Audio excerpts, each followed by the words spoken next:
누가복음 7장 1절부터 10절까지 낭독하겠습니다.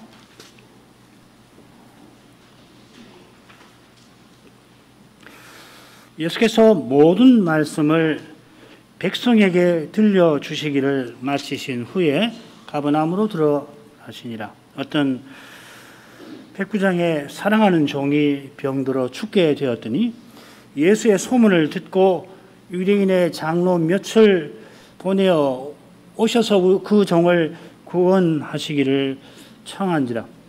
예, 저희가 예수께 나와 간절히 구하여 가로되 이 일 하시는 것이 이 사람에게는 합당하니이다. 저가 우리 민족을 사랑하고 또한 우리를 위하여 회당을 지었나이다 하니 예수께서 함께 하실새 이에 그 집이 멀지 아니하여 백부장이 벗들을 보내어 가로되 주여 수고하시지 마옵소서. 내 집에 들어오심을 나는 감당치 못하겠나이다. 그러므로 내가 주께 나아가기도 감당치 못할 줄을 알았나이다. 말씀만 하사 내 하인을 낫게 하소서. 저도 남의 수하에 든 사람이요 제 아래에도 군병이 있으니 이들어 가라 하면 가고 저들어 오라 하면 오고 제 종들어 이것을 하라 하면 하나이다. 예수께서 들으시고 저를 기이 여겨 돌이키사 좇는 무리에게 이르시되 내가 너희에게 이르노니 이스라엘 중에서도 이만한 믿음을 만나 보지 못하였노라 하시더라. 보내었던 사람들이 집으로 돌아가 봄에 종이 이미 강건하여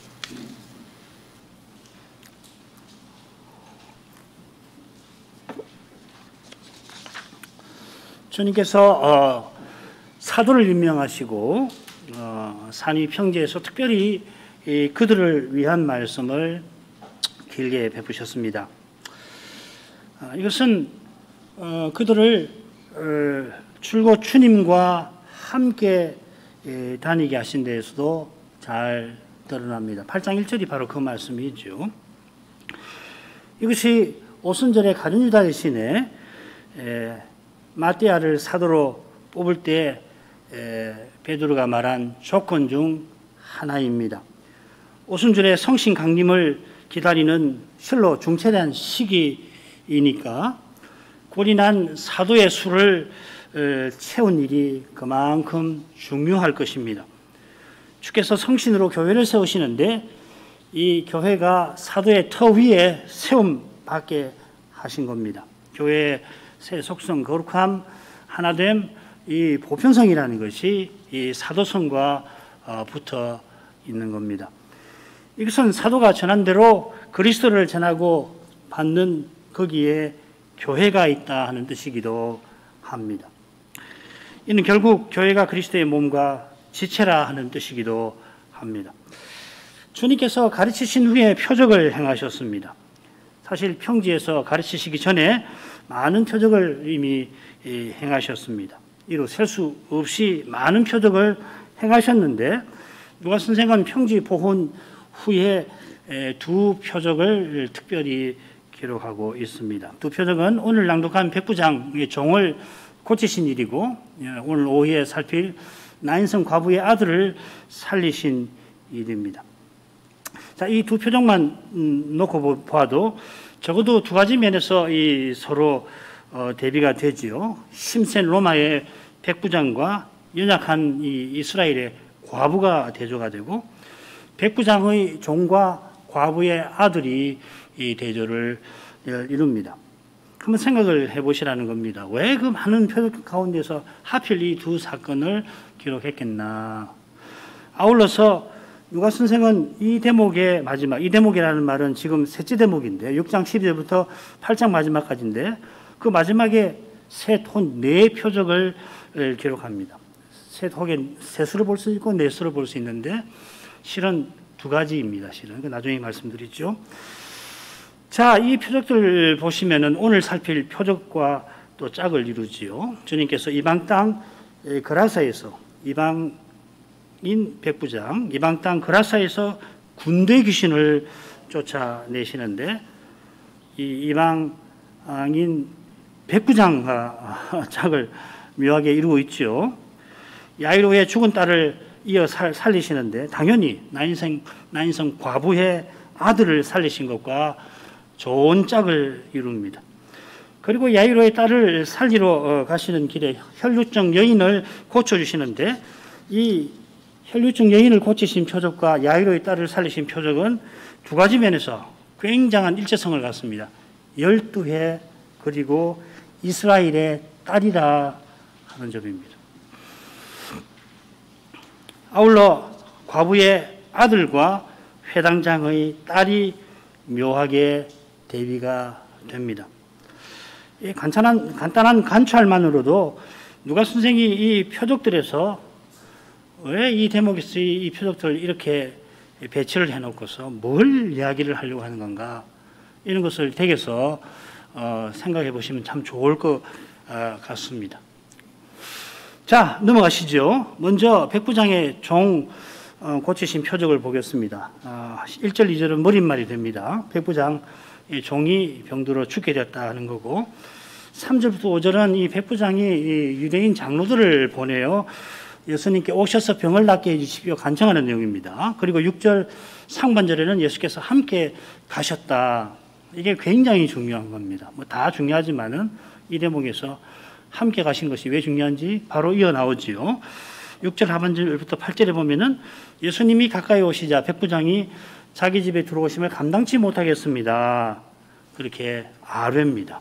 그리고 9절 10절은 맺은말인데 주님께서 이 백부장의 믿음을 칭찬하시고 그래 백부장이 보낸 장로들이 돌아가 보니까 종은 이미 강건해져 있었다. 이런 것이 예수님이 뭐 병 나으라 뭐 이런 이야기 없습니다만은 이렇게 아주 기록이 되어 있습니다. 자, 1, 2절로 하십시다. 예수께서 모든 말씀을 백성에게 들려주시기를 맞으신 후에 가버나움으로 들어가시니라.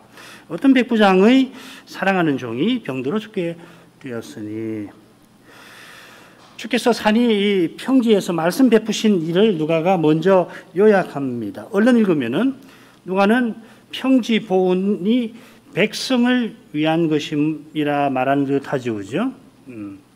자, 그렇다면은 평지 보훈이 특별히 이 사도를 위한 말씀이라고 생각한 우리의 입장과 배치될 수 있습니다. 자, 그런데 주님께서 모든 말씀을 백성에게 들려주시기를 마쳤다 했는데 이 백성에게 들려주시기를 이 표현이 나오는 데를 다 살펴보면은 무슨 공통점이 있냐면 듣는 사람들이 말씀을 잘 듣지 못하는 그런 상태나 태도를 가리켜요. 참 흥미롭죠, 그죠? 그냥 우리 상식대로만 읽으면 안 되고요. 성경에 어떤 낱말이 있으면 그 낱말이 나온 데를 다 찾아봐야 해요. 그러고서 조사해 보면은 흥미롭게도 말씀을 잘 못 듣는 상태나 그런 태도를 가리킵니다. 찾아서 읽어보시면 됩니다. 대개 돌아가셔서 다 읽어보세요. 그러면 참 유익됩니다. 그러니까 백성들이 잘 듣지 못하지만은 관심이 딴 데 있는 거예요. 그런데 예수님은 마치 귀에다가 그 귀에다가 이 말씀을 채워 넣듯이 다 전하셨다는 겁니다. 지금 백성들이 구름같이 주님께 몰려왔지만은 곧 주님을 떠나게 될 겁니다. 주님의 말씀을 들어도 깨닫지 못해서 그러합니다. 이 비유로 말씀하신 핵심이고 이 사명이 이사야의 사명과 일치하는 거죠. 비슷한 교훈을 주님께서 이 평지 보훈과 짝을 이루는 대목 씨 뿌리는 자의 비유에서 바로 그 교훈을 베푸시게 될 겁니다. 그 18절 누가복음 8절부터 18절까지인데 끝에 뭐라고 되어 있냐면 너희가 어떻게 듣는가 스스로 삼가라 하셨습니다. 주님께서 산에서 내려와서 가버나움에 들어가셨습니다. 보냄받은 사명을 이루려고 그리 하셨습니다. 자, 그런데 어떤 백부장의 이 종이 병듭니다.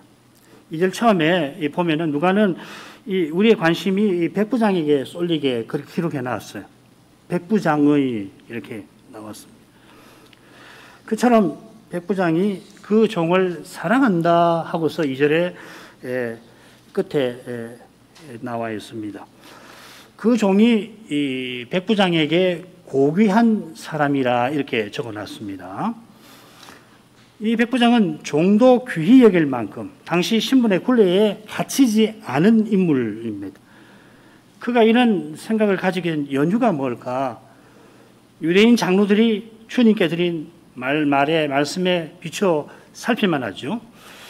백부장이 로마인인데 식민지 백성인 유대인을 사랑하고 그들을 위하여 회당을 지어줬습니다. 백부장의 사랑은 여호와의 사랑을 맛본 데서 나온 것입니다. 그가 지어준 회당이 어떤 곳입니까? 정복자 로마를 반대하는 바리새파의 중심지니까 그의 사랑은 유대인들이 믿는 하나님을 믿는 믿음에서 나온 겁니다. 자, 이런 믿음에 비추어 이 종이 백부장에게 귀한 사람인 것입니다. 나중에 버트를 보내어 주님께 말씀드릴 때에 이 종을 뭐라고 그러냐면 내 하인이라 부릅니다. 이 파이스라는 말인데 이 파이스라는 말은 아이라는 뜻이 있고요. 이 종을 부를 때 애정을 담아서 부르는 말입니다. 구약 율법의 정신을 쫓아서 히브리 종을 종이 아니라 형제로 여기는 그런 태도인 거죠. 주님께 장로들과 버트를 거듭 보낸 데에서 이미 백부장이 이 종을 살리려고 얼마나 마음을 기울였는지 짐작하고 남음이 있습니다. 그가 숱한 전쟁에서 적군을 죽이려고 안간힘을 쓴 인물일 텐데 이제 한 사람의 생명을 살리려고 온 마음을 기울이고 있는 것입니다. 3절부터 5절입니다. 예수의 소문을 듣고 유대인의 장로 몇을 보내어 그러니까 이 주어가 백부장입니다. 유대인의 장로 몇을 보내어 오셔서 그 종을 구원하시기를 청한지라. 이에 저희가 예수께 나와 간절히 구하여 가로되 이 일을 하시는 것이 이 사람에게는 합당하니이다. 제가 우리 민족을 사랑하고 또한 우리를 위하여 회당을 지었나이다 하니 백부장이 예수의 소문을 듣고 이 종을 낫게 할 길을 발견합니다. 17절에 예수께 대한 이 소문, 말이라고 하는 표현이 나오는데 백부장도 예수께 대한 말, 곧 예수님이 행하신 표적에 대하여 들었던 것입니다. 주님께서 가버나움에서 이 베드로의 집에 계실 때에 베드로의 장모의 열병을 고치셨죠. 뿐만 아니라 많은 병자가 찾아왔을 때 일일이 손대며 낫게 해 주셨습니다. 또 베드로가 밤새 고기를 잡지 못하다가 주님의 지시로 고기를 많이 잡은 일도 들었을 거고 문둥병자가 찾아왔을 때 주님께서 내가 원하노니 이 깨끗함을 입으라 손을 대시면서 깨끗함을 입으라 하신 일도 들었을 것입니다. 자, 이런 일을 사람들이 널리 퍼뜨린 까닭에 필시 이 백부장의 귀에도 들렸을 것입니다. 백부장은 대부분의 사람들처럼 주님의 기적적인 치유에 놀랍구나, 대단한 일이구나, 놀라고 만 게 아니라 그런 기적을 행하시는 주님께 관하여 깨달았습니다. 소문을 들었지만 소문에서 들어야 할 것을 들은 것입니다. 베드로가 많은 고기를 잡은 일에서 그가 주여 나를 떠나소서 나는 죄인입니다 고백한 거기서 문둥병자가 주여 원하신다면 나를 깨끗게 하실 수 있나이다 고백한 거기서 백부장은 예수께서 구약 성경이 전하는 이 여호와와 같은 분이라 깨달은 겁니다. 베드로를 회개케 하신 그분이 회당에서 인자는 이 세상에서 죄 사는 권세가 있다 하셨고 레위의 집에서는 내가 죄인을 불러 회개케 하려 왔노라 하셨는데 바로 거기서 광야에서 이스라엘을 용서하신 여호와와 같은 사랑을 백부장은 예수님에게서 본 것입니다. 백부장대로 여호와와 그 인애를 깨닫게 하신 성신께서 예수님에게서 비치는 독생자의 영광을 백부장더러 보게 하셨습니다. 예수님께서 바리새인들어 나더러 주여 주여 하면서 내게 와서 내 말을 듣고 행치 아니하는구나 책망을 하셨죠. 그처럼 친히 자기가 여호와이심을 언제든지 드러내셨습니다. 여호와이시니 주님의 말씀과 행위에서 그 사실이 드러나지 않을 수가 없는 겁니다. 누구든지 그 영광을 보지 않을 수가 없습니다. 그처럼 지금도 지으신 만물을 통해서 하나님께서 자기의 신성과 영광을 매 순간 드러내고 계시니 누구든지 하나님을 모를 수가 없습니다. 누구든지 하나님을 알지만은 놀랍게도 감사와 영광을 하나님께 드리지 아니합니다.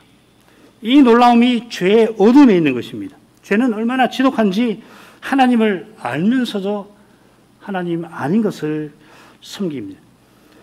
그처럼 예수께서 죄 사하는 권세가 있고 죄인을 구원하러 왔다 하시고 베드로를 회개하게 하시고 문둥병자의 죄를 사하여 주셨습니다마는 바리새인은 그런 예수님을 미워하고 심지어 죽이려 합니다. 그러나 바로 그 사실이 예수께서 구원의 하나님이시라는 사실을 도리어 드러내는 것입니다. 그리스도의 십자가가 참 하나님이신 실정입니다. 이 세상에 많은 신이 있지만은 이런 하나님은 없습니다. 백부장이 유대인의 장로 몇을 주님께 보내어 간청을 합니다. 이 장로들이 가버나움의 장로들이나 회당장일 거라 많이들 생각합니다.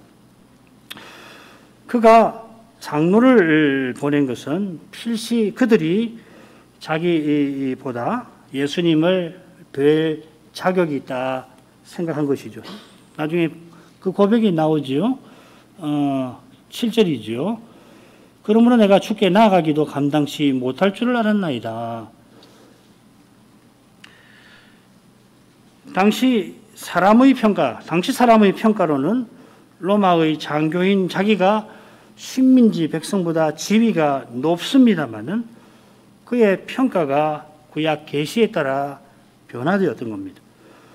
그러다가 주님께서 자기 집에 가까이 오실 때 그의 생각은 주님의 계시에 더욱 변화될 것입니다.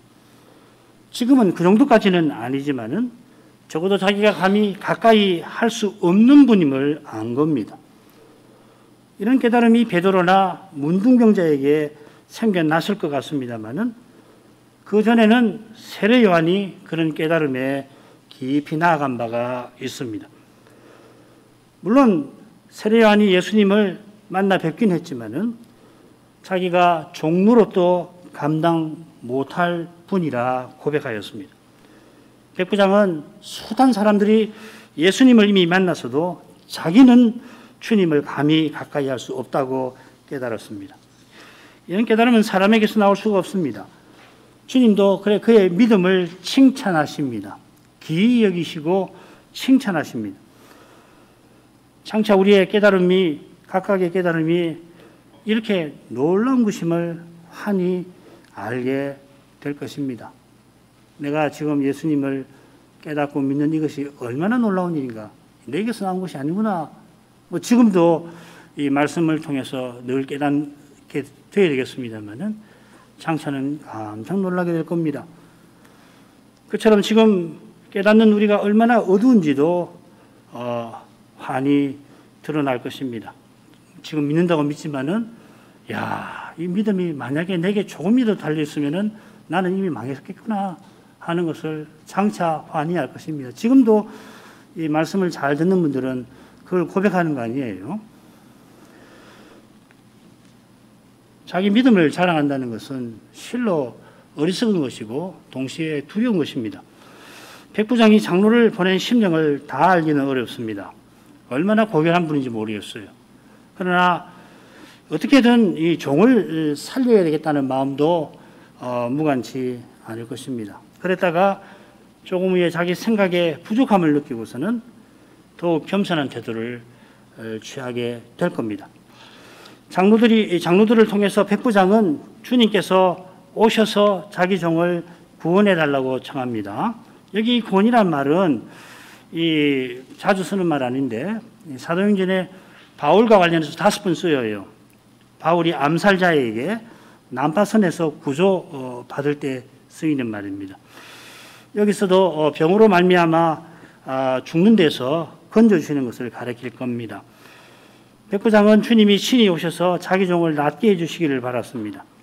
왕의 신하가 가나에 와서 똑같이 주님께서 함께 가버나움으로 가서 자기 아들을 낫게 해달라고 구했지요. 이 왕의 신하도 가버나움 사람입니다. 백부장이 누구보다 주님을 잘 압니다마는 누구나 생각하는 방식으로 지금 주님의 도우심을 구합니다. 그가 어떤 심정과 태도로 구하는지 아시는 주님께서 그의 간구를 받아주십니다. 왕의 신하의 경우는 다르죠, 그죠? 장로들이 예수님께 간구하며 백부장의 간청을 전합니다. 이 간구한다는 표현이 이 대목에서 표적에만 몇 번 나옵니다. 장로들이 백부장의 간절한 심정을 전한 겁니다. 그러나 장로들은 예수님께서 백부장의 청을 들어주시는 것이 합당하다 하고서 도리어 백부장의 겸손한 태도를 가려버립니다. 우리 민족을 사랑하고 우리를 위하여 회당을 지었습니다 하고서 그래서 백부장이 예수님께 응답받을 자격이 있다고 말씀을 드립니다마는 그 말을 잘 보면 실은 우리를 높이는 것 같아요. 장로의 말을 들어보면은 결국 우리가 장로들이 백부장에게 자격을 부여하는 듯도 합니다. 마치 주님께서 장로들의 말을 청을 주셔야 할 것처럼 말하는 겁니다. 이런 생각에서 훗날 아시아에서 온 유대인들이 바울을 죽이려고 했지요. 뭐라고 했냐면은 이 사람은 각처에서 잘 보십시오. 우리 백성과 율법과 이것을 해방하여 이 유대인들이 율법과 성전보다 우리 백성을 앞서 말한 점에 주목해야 합니다. 율법도 자랑하고 성전도 높이지만 결국 우리가 율법과 성전을 가지고 있다. 그것이잖아요. 주님께서도 장터 아이에 비유해서 당대 유대인들의 문제가 바로 여기 있다고 지적하시는 것입니다. 주님을 모신 우리만 참된 관계요 교제입니다. 주님을 가운데 모시지 않은 우리는 결국은 각자 중심이 되어야 할 뿐입니다. 그럼 싸우는 거예요. 이익이 맞으면은 잠시 있다가 금방 싸워버리고 말아요. 자기가 중심이니까. 중심이 되지 못할 인간이 중심을 차지하고 있으니 어떻게 통일이 있겠습니까? 백부장은 장로들과 달리 감히 주님께 나아갈 엄두를 내지를 못합니다. 누구보다 주님께 가까이 가려 합니다만 스스로는 그럴 수 없다는 걸 압니다. 그래서 백부장은 누구보다 그리스도를 모신 것입니다. 그처럼 이 백부장과 같은 심정을 가진 사람이 그리스도 이름으로 아버지께 간구하는 겁니다. 그리스도를 떠나서 아무도 하나님께 가까이 나가지 못합니다. 여러분 수도 없이 이 말씀을 들었겠지만은 이건 진리예요. 어제도 진리고 오늘도 진리고 다음 주기에도 진리고 집에서 기도를 들으실 때마다 이것이 진리예요. 그리스도를 의지하는 그것은 하나님만 우리의 구원과 소망이시라고 고백하는 겁니다. 병나는 일은 물론이고 우리가 쉽게 무시하곤 하는 지극히 많은 선한 것도 결국 하나님의 선물이라고 시인하는 겁니다. 딱 붙어 있습니다. 루터의 고백처럼 우리는 상거지로서 간구하는 것입니다. 기도할 때마다 내가 상거지구나. 그런 심정으로 구하는 것이에요. 자, 그 다음으로 가죠. 6절 상반절. 예수께서 함께 가실세. 왜 이 짧은 구절을 따로 생각을 하는지 한번 생각하시면 들으십시오. 5절이 하니 하고 끝나죠. 지었나이다. 하니까 이렇게 되겠죠. 그러나 그들이 그렇게 말하였으니 주님께서 함께 가주신 것 아닙니다. 백부장의 간청을 받으시고 그리하신 것입니다. 그처럼 주님께서 백부장을 위하여 가십니다. 가신 뜻이 무엇인지 곧 드러날 겁니다. 가나에서는 왕의 신하가 가버나움으로 함께 내려가십시다 청하니까 주님이 거절하셨지요. 왜 그러냐면 이 왕의 신하가 주님을 온전히 믿게 하려고 거절하셨습니다. 신하의 아들을 낫게 하시는 일만큼 이 신하의 믿음을 참되게 하시는 일이 중요해서 그렇습니다. 이 믿음으로만 구원받은 일이 그러합니다. 기적을 경험한다고 해서 구원받는 건 아닙니다. 믿고 구원받는 이것이 실로 기적인 겁니다. 신하의 아들이 열병에서 벗어났지만은 아버지처럼 그리스도를 믿어야 그가 영원한 사망에서 벗어나는 겁니다. 바로 그 교훈을 위하여 주님이 표적을 행하신 것입니다. 주님께서 하나님 나라 복음을 전하신 목적도 똑같습니다. 나더러 주여 주여 하면서 내게 와서 듣고 행치 아니하는 자는 심판을 피하지 못한다 하셨습니다. 표적을 경험한 그것으로 구원 얻는 게 아니듯이 복음을 듣고서 획득한 지식 자체로 구원 얻는 것 역시 아닙니다. 구원 얻는 믿음은 반드시 믿는 대상, 곧 그리스도와 하나님을 아는 것입니다마는 하나님의 그리스도에 관한 어떤 지식이나 심지어 어떤 신학 이론이 있다고 해서 그것으로 곧 그리스도를 참으로 믿고 의지하는 것 아닙니다. 역사신학이라고 그러지요. 우리 교회에서는 뭐 숱하게 들은 말씀이니 제가 설명 안 드려도 좋을 것 같습니다. 바울 사도는 주께로 돌아온 이는 주를 전하는 거기서 주의 영광을 보고 주의 형상을 본받는다 이렇게 교훈합니다.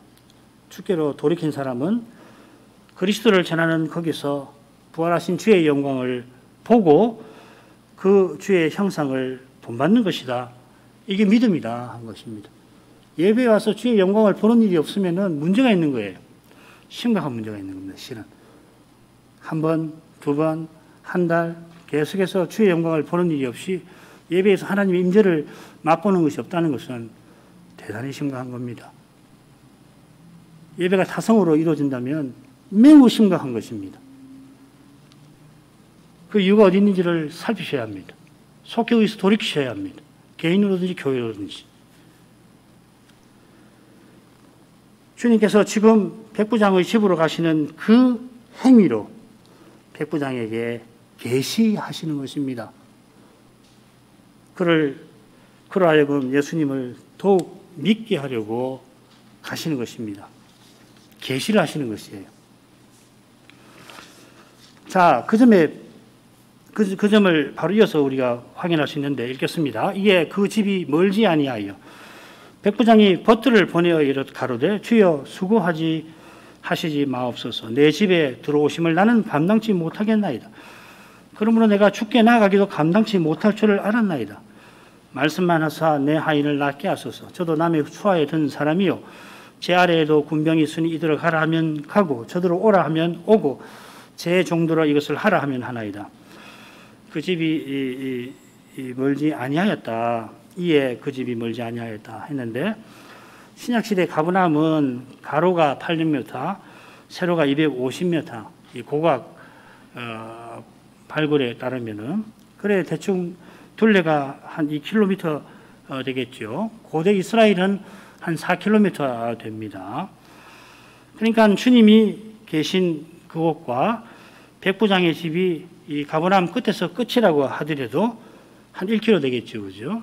1km 남짓 되니까 시간이 얼마 걸리지를 않습니다. 6절 상반전에 주님께서 막 출발하신 것처럼 되어 있는데 이에 그 집에 가까이 오신 것입니다. 임이라고 되어 있습니다. 실은 원문에는 임이라고 해도 돼요. 이미 가까이 오셨습니다. 아마 백부장이 주님을 간절히 기다리고 있다가 멀리서 저만치 오시는 것을 보았을 겁니다. 그때 벗들을 보냅니다. 이 벗들이 누군지는 잘 알기 어려운데 유대인 장로처럼 유대교와 관련된 인물로 생각됩니다. 백부장이 전하는 내용을 보면 장로들만큼이나 어쩌면 장로들보다 더 가까운 인물이 아닐까도 싶습니다. 벗들이 가서 백부장의 뜻을 잘 전달합니다. 백부장도 베드로나 문둥병자처럼 주여 하고 주님을 부릅니다. 그들처럼 예수님을 하나님으로 안 것입니다. 베드로가 하나님의 영광을 배웠을 때에 주님을 가까이 모시지 못할 죄인이라고 고백한 것처럼 백부장도 비슷한 태도를 보입니다. 사람들의 평가에 따르면 백부장이 자신이 장로들이나 벗들보다 못하지 않습니다마는 하나님 영광 앞에 서니 자기가 누구보다 못한 겁니다. 죄 깨닫는 것도 똑같아요. 하나님 앞에서 자기 죄를 깨달으면 자기 같은 죄인이 없는 거예요. 그게 죄를 제대로 깨닫는 거거든요. 죄를 깨달았다고 하는데 누구보다 그래도 내가 낫지, 혹은 그래도 내가 저 사람만큼 되지 않나, 그렇게 말하면 자기 죄를 못 본 거예요. 주님의 거룩하신 영광 앞에 서지를 못한 거예요. 그러니까는 그런 말이 나오는 거거든요. 하나님 앞에 서서 자기 죄를 깨달으면은 망했다. 이사야처럼 화로가 나여 망하게 되었도다. 그런 심정이 생기는 거예요. 그리스도 외에는 살 길이 없구나. 마찬가지입니다. 지금 백부장도 하나님 영광 앞에 서니까 자기가 누구보다 못한 거예요. 자기가 백부장이라는 게 이 세상에서는 대단하죠. 가버나움 동네에서 백부장 같으면 얼마나 위세 있겠습니까? 아부하는 사람들 얼마나 많겠어요. 돈도 많이 법니다. 백부장은 상당한 돈이 있어가지고 회당을 지어줄 수 있는 거거든요. 그런데 하나님 앞에 설 때 자기가 로마 백부장인들, 황제인들 하나님 앞에 뭔데 서겠어요? 그렇지 않습니까? 내가 뭐라고 하나님 나를 이렇게 대하시는가? 나 같은 거 당장에도 없애버려도 내가 무슨 말씀을 들을 수 있는가? 그런 생각이 나야 돼요. 그러지 않으면 교만에서 못 벗어납니다. 주님께서 자기 집에 오시는 것이 주님께 수고로운 성가신 일입니다. 같은 표현이 야이로의 딸을 살리시는 사건에 나오는데, 사람들이 야이로의 딸이 죽자 선생을 더 괴롭게 맞서서 합니다. 주님께서 무리를 보시고는 목자 없는 양들이 고생하는구나 할 때 똑같은 표현을 쓰였습니다. 이 고생이라는 것은 죽음의 고통이죠. 고생이죠. 인도자가 없으니 멸망으로 떨어지는 줄 모르고 고생하는 것입니다. 이 고전 헬라어를 보면 이 말이 무슨 뜻이냐면 가죽을 벗긴다, 난도질한다는 의미가 있습니다. 이런 의미에 비추어서 죽은 사람을 살려달라, 야이로의 딸을 죽었는데 살려달라 하는 것이 얼마나 괴로운 일로 사람들이 여겼는지 짐작할 수 있겠습니다. 그처럼 백부장은 자기 집에 예수님이 오시는 것이 그렇게 괴로운 일이라고 생각하는 겁니다. 이미 와주신 것도 주님께 성가신 일이었습니다. 우리 주님께서 성신으로 우리와 함께 해주신 일이 얼마나 수고로운 일인지 생각해 보시기를 바랍니다. 하나님이신 성신, 게다가 거룩하신 신안이십니까? 그분이 내 안에 내주하시는 것이 얼마나 성가신 일일까요? 피조물의 한계를 견뎌주시는 것이 창조주께 얼마나 수고로운 일이며, 게다가 죄범한 인생의 약점을 참아주시는 것이 얼마나 큰 사랑입니까? 하나님이 내 기도를 들으시는 그것을 어떻게 내게 당연한 권리처럼 생각할 수가 있겠습니까? 나 같은 죄인을 하나님께서 무시하신들 뭔 대수겠습니까? 우리가 종으로서 할 일을 행한 그때에도 하나님께 우리는 무익할 뿐입니다. 이 무익하다는 말은 천하다는 말입니다. 아무런 가치가 없다는 이야기입니다. 주인이 종이 할 일을 했다고 엎드려 감사하는 일은 없습니다. 하나님 앞에서 우리는 그보다 더 천하고 천합니다. 세례 요한이 자기가 종의 자격이 없다 하지 않았습니까? 이런 우리가 하나님께 무엇을 구하게 하신 것이 얼마나 우리를 높이신 일입니까? 기도가 얼마나 우리를 높이신 일인지 모릅니다. 천사도 이런 자격을 주시지 않았습니다. 우리가 기도할 때 응답받는 것을 중요하게 생각합니다만은 기도 자체가 얼마나 우리를 높이신 것이 몰라요. 기도하게 하신 이것이 얼마나 큰 은혜인지 모릅니다. 그런데 우리는 내가 원하는 답, 내가 원하는 답은 보통 같아요. 어려운 데서 속히 벗어나는 그것 아니에요. 거기에 우리 생각이 매여 있으니까 정작 하나님께서 우리에게 주신 이 큰 은혜를 너무도 대수롭지 않게 여기는 경우가 많지 않냐 하는 겁니다. 왜 하나님 내 기도를 들어주셔야 되는가? 내가 뭐라고? 내가 하나님 앞에 대체 뭐라고 나를 들어주셔야 되는가? 이런 생각을 잊어서는 안 됩니다. 기도를 생각하면 참 백부장처럼 하나님께 뭘 구하는 것이 본래는 하나님께 성가신 일로 여겨야 마땅할 것입니다. 사실 하나님께서 우리들어 기도하게 하시려고 독생자를 아끼지 않고 내어주셨습니다. 백부장은 주님께서 자기 집에 들어오심을 감당치 못할 일이라 고백합니다. 장로들은 그 일을 합당하다 말씀을 드렸지만 백부장은 자기가 그런 자격, 합당함이 없을 뿐만 아니라 그럴 능력도 없다고 이야기합니다. 세례요한이 쓴 바로 그 말, 감당함, 그 말을 지금 백부장이 쓰고 있습니다. 선자보다 뛰어난 요한만큼 백부장의 깨달음이 뛰어납니다. 깨달음이 뛰어난 만큼 겸손합니다. 주님의 영광을 참으로 보는 이는 교만할 수 없습니다. 하나님 앞에 감히 자격을 내세울 수 없습니다. 의롭다 하심이 하나님 앞에 설 법적 자격을 주시는 것이지만은 그 자격을 받은 이는 분에 넘치는 은혜에 늘 감사해야 합니다. 주님께서 자기 집에 들어오심을 감당치 못함을 고백하는 것은 앞서 자기가 주님께 나아갈 자격이 없음을 안 것과 붙어 있습니다. 똑같은 말을 썼어요.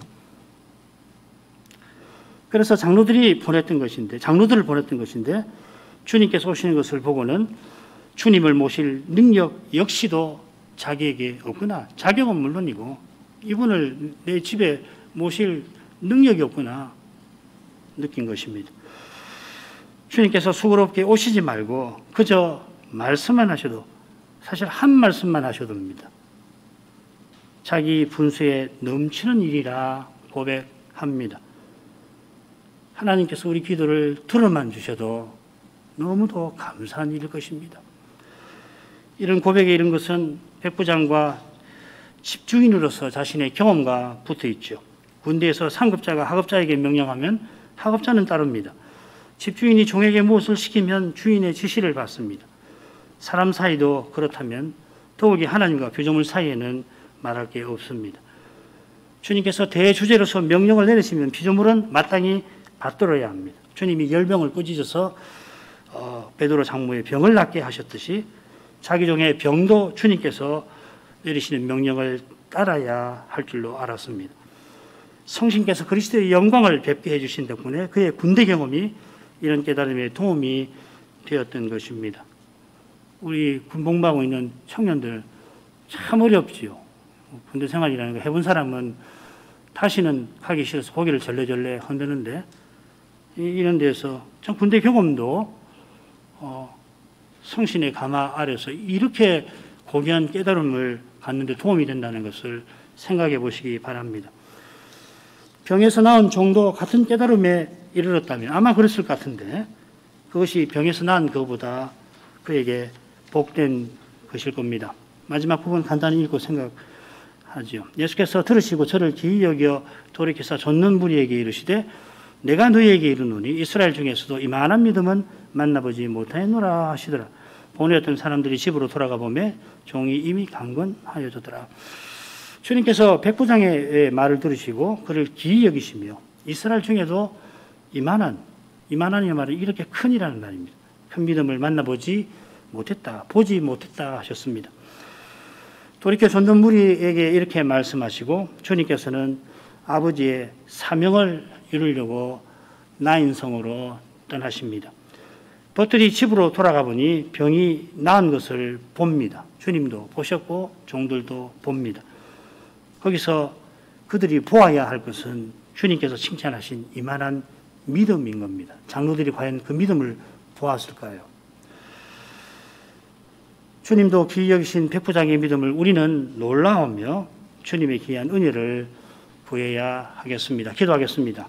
거룩하신 아버지, 예수님도 귀히 여기실 만큼 백부장의 믿음은 아버지의 귀한 사랑을 우리에게 보여줍니다. 이스라엘 중에서도 이런 믿음을 보신 적이 없다 주님이 말씀하실 만큼 이방인 백부장은 세례요한을 떠올릴 만큼 고결하고 순수한 믿음을 나타내었습니다. 그가 유대인 장로들보다 하나님 아는 일에 여러 면에서 불리했을 테지만은 그러나 로마 군인의 그 쓰린 엄격한 경험마저도 그리스도를 깨닫는 일에 귀히 쓰이게 하신 줄 믿습니다. 자비하신 아버지, 저희를 지금 두어두신 이 현실이 백부장 같은 믿음을 얻는 데 쓰이게 해주시기를 간절히 바라봅니다. 인생이 너무도 연약해서 현실이 어려우면 거기서 얼른 벗어나려 하기가 쉬운데, 그러나 하나님께 두신 그 현실이라면 거기서 보아야 할 것을 포기하시고, 무엇보다 주님께서 그 현실을 자기 손안에서 주장하고 계신 것을 믿게 하옵소서. 주님께서 죄와 죽음의 현실보다 강하신 분이며 더욱이 죄를 사하시고 영원한 생명 주시는 분임을 깨닫게 하옵소서. 하나님 사랑을 깨닫고서 저희가 이날에도 그리스도를 순수하게 믿고 살아가게 하소서. 예수님 이름으로 기도합니다. 아멘.